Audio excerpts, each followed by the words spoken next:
Mining disasters may be something we don't want to hear about, but they do happen, and how we react and prevent them shapes who we are. Joining us to share a story about overcoming the greatest challenge in the mining industry, we're joined here by Arnold. Arnold, thank you so much for your time.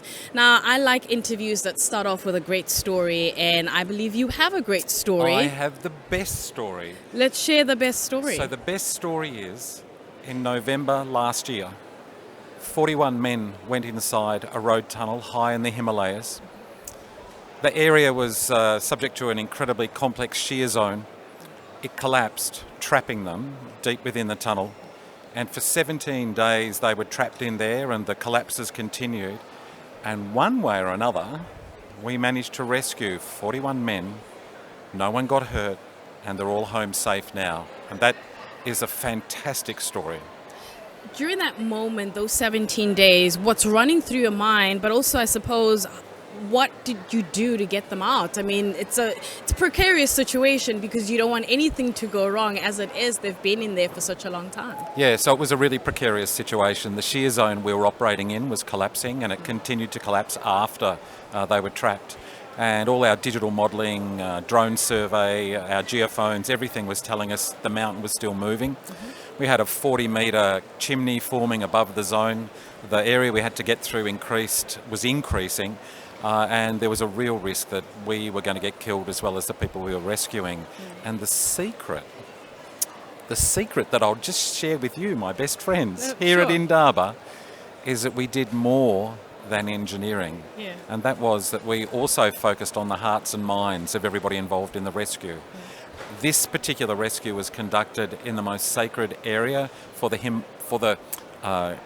Hindu people in the Himalaya, and so there was also a spiritual element to it where we were respectful of the religious context, and in that won the hearts of so many people who were working on the projects, also risking their lives to rescue these men. So it was rescue, it was engineering, and being humble, being a human being. And I think that's the magic recipe for what I've got to say is quite an unusual outcome, and one you wouldn't have bet money on. Let's talk about that recipe. Let's build on that recipe. What are the lessons, the takeaways from this incredible story? I think for engineers, we have to be sensitive to the local context when you've got an operation in a country perhaps you're not familiar with. For me, it was sensitizing myself with the spiritual elements of the area we were working, and getting an understanding of what was important for the men who were literally risking their lives to do the rescue, and also getting an understanding for the men who were trapped, young men away from their homes, trapped, obviously knowing how this story could end, and that's badly, and getting into their minds. And then by doing that, it created a positive, can you believe it, a positive atmosphere in an environment where we all knew it could end terribly.